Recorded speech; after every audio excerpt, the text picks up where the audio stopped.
All right, well, hello, Surrey Christian School community. Coming to you from one of my favorite spaces in the world, and that's my living room with a bunch of my favorite things around me, books. And I want to share with you a bit about what it will look like starting on Monday and moving forward in these next few weeks as we enter this stage of the pandemic. So I've got some notes in front of me I'm going to refer to. I'm going to accompany this email, will have this video link.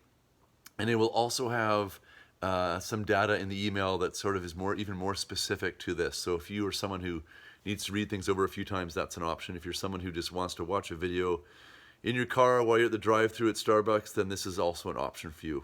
We seem to get more responses to the video than to the reading. Anyways, I hope that's not because it's humorous to you. But anyways, so here we go. We're starting up on Monday. With some changes to protocols and some information you need to know.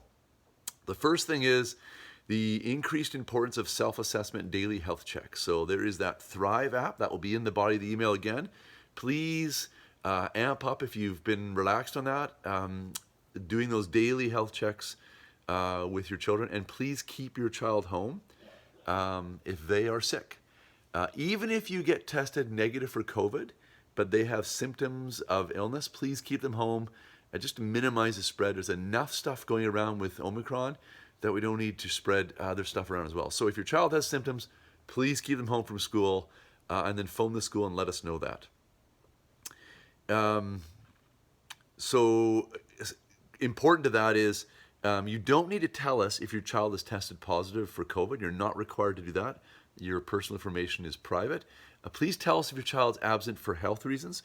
We're going to track that and give daily reports to the Fraser Health Authority around absenteeism. So please tell us if your child's going to be home because they're sick.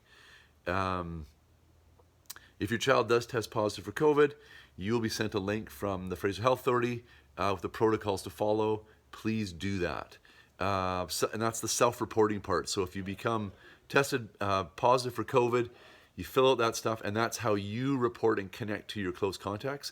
We will no longer be sending home letters that there's been exposures. This variant is moving too quickly that contact tracing is just not working anymore. So that will not happen. The onus is now on you as a family to make sure that you report when you're tested positive. And as soon as you're tested positive, the link is there. Fill that out. And then you are listing your close contacts and connecting to those people yourself. So please follow through on those protocols. Connect with your close contacts if you are tested positive for COVID.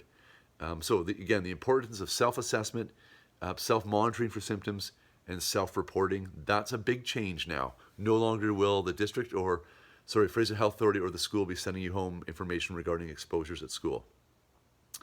Mask wearing. So please consider upgrading to the medical masks. Those are the blue or black ones. They'll say 3 layers on them. If you don't have those, the school will have them available for your child until you can pick them up yourself. They're not required, just strongly recommended. If you're currently operating under a mask exemption, just encourage you to review that rationale and ensure that you want to continue to maintain that exemption given the reality of the quick spread of Omicron. We'll tell students this, but you can prep your children at home as well. But we're going to have students wear masks in all congested areas, not just in their classroom, but in hallways and even outside, lined up for the bus, lining up to get in the building. So in congested areas, we'd like masks on. If you're a parent, you're at a drop-off or pickup, and you're standing around 50 students, please wear a mask as well. We're just going to kind of amp up our mask wearing once again, just for student safety. Return to school. If your child is homesick, they can return to school when they are symptom-free. If your child tests negative but they're sick, it does not mean they can come to school. So please wait till your child is symptom-free. If your child tests positive for COVID, please follow the directions of the Fraser Health regarding returning to school.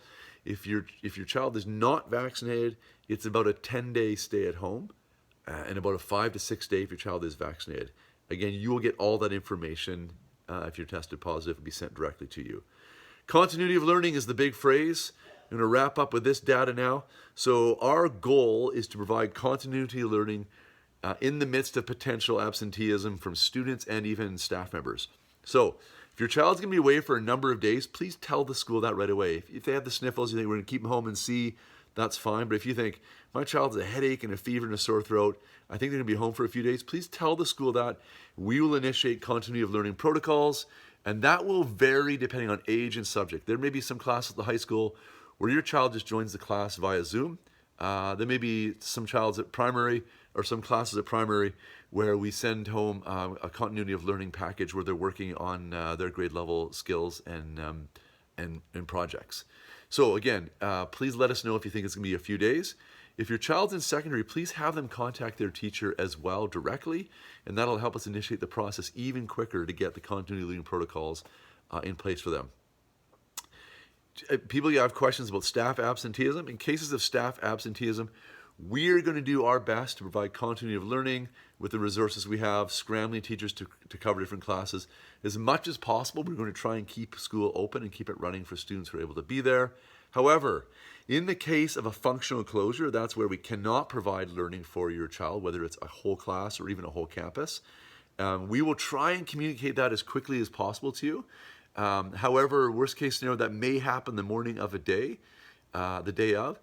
So we encourage you to consider right now looking for options and putting a contingency plan in place for the care of your children if we have to go towards a functional closure. Again, we're going to try and use all the resources we have, all the staff we have to keep things going for student learning. That's our goal. And we'll try and give you as much advance notice if we're going to shut down a class or department or more. Functional closures, that's the new language around those, will last about 5 to 10 days, and we'll know that more as we walk along. That's all I have for now. Again, there's an email in the body of this email. This data is listed more specifically and more thoroughly. Please read that through. Please partner with us again around your daily health checks and monitoring your children, keeping them home safe. We'll provide continuity of learning if they're home for more than a few days. So please don't feel their learning is at deep risk. And let's walk through this together. We've done well. Surrey Christian School as a community, caring for kids and each other. So yeah, I just encourage you to take care of yourself. As my mom is saying to me every day, drink lots of fluids and get lots of rest, and have your vitamin C. So take care of yourselves, take care of each other. Let's be kind, let's be patient as we get through this, and hope it's brighter on the other side of this phase of the pandemic. All right, God's blessing to you all. Goodbye.